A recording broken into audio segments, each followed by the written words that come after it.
అందరికీ నమస్తే. మీ అందరికీ మంచి రెసిపీ చూపిస్తున్నానండి. Egg fried rice. ముందుగా కళాయిలో ఒక 4 స్పూన్లు ఆయిల్ వేసుకొని దాంట్లో షాజీరా, అలాగే 4 లవంగాలు, అలాగే ఇలాచీలు 3, అలాగే బగారాకు 1 వేసుకొని కొంచెం ఫ్రై చేయండి. అలాగే ఒక 5-6 పచ్చిమిర్చి కూడా దీంట్లో వేసుకొని కొంచెం ఫ్రై చేసుకోవాలండి. ఇప్పుడు ఇవన్నీ కొద్దిగా వేగిన తర్వాత దీంట్లో ఒక 5-6 కోడిగుడ్లని దీంట్లో వేసుకోవాలి. చూసారు కదా, ఈ విధంగా కొద్దిగా వేగాలండి. ఇలా వేగిన తర్వాత దీంట్లో మీరు ఎగ్స్ కొట్టి వేసుకోండి. కొంచెం ఎగ్ మనకి నీసువాసన వస్తుంది కాబట్టి మనం ముందుగా ఆయిల్లో ఎగ్స్ అన్ని కొట్టి వేసుకొని కొంచెం ఫ్రై చేసుకోవాలండి. మీరు ఈ విధంగా గుడ్లన్నీ వేసిన తర్వాత ఇవన్నీ కొంచెం ఆయిల్లో ఫ్రై చేసుకోండి.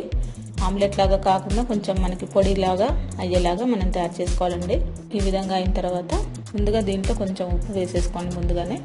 అలాగే కారం కూడా మీరు కొంచెం 1 స్పూన్ కారం వేసుకోండి ముందుగా.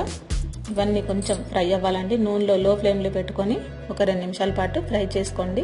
చూసారు కదా, ఈ విధంగా అయిన తర్వాత మనకి దాదాపుగా కరివేపాకు ఒక కట్ట పడుతుందండి. కంప్లీట్గా ఫ్రెష్ కరివేపాకు వేయాలండి ఎప్పుడైనా. దానివల్లనే మనకి బయట దొరికే ఎగ్ ఫ్రైడ్ రైస్ లాగానే సేమ్ మనకి అదే ఫ్లేవర్ వస్తుంది. ఈ విధంగా మనం ఈ కరివేపాకు కొంచెం వేగిన తర్వాత ఈ రైస్ని మీరు దీంట్లో వేసేసుకోండి. మీడియం ఫ్లేమ్లో పెట్టి అన్నం మాడకుండా బాగా కలుపుతూ ఉండాలి.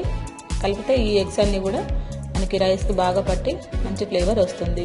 ఈ విధంగా అయిన తర్వాత నేను మరికొంత కారం, ఉప్పు వేసానండి. కారం సరిపోలేదు కాబట్టి మరొక స్పూన్ కారం వేసి మరికొంత ఉప్పు వేసి నేను బాగా ఫ్రై చేశాను. మంచి ఫ్లేవర్తో చాలా బాగుంది. ఇప్పుడు మరికొంత కరివేపాకు వేస్తున్నాను దీంట్లోనే. అలా వేసిన తర్వాత చివరిలో కొద్దిగా ధనియాల పొడి వేసుకోండి. ఇంకా మనం ఎలాంటి మసాలాలు వేయనవసరం లేదండి. ఓన్లీ ధనియాల పౌడర్ వేసుకోండి. మీరు ఒకసారి ట్రై చేయండి. ఈ చలికాలంలో బాగా ఉపయోగపడుతుంది. చాలా ఈజీగా అయిపోతుంది. పిల్లలకు కూడా హెల్దీ అనమాట.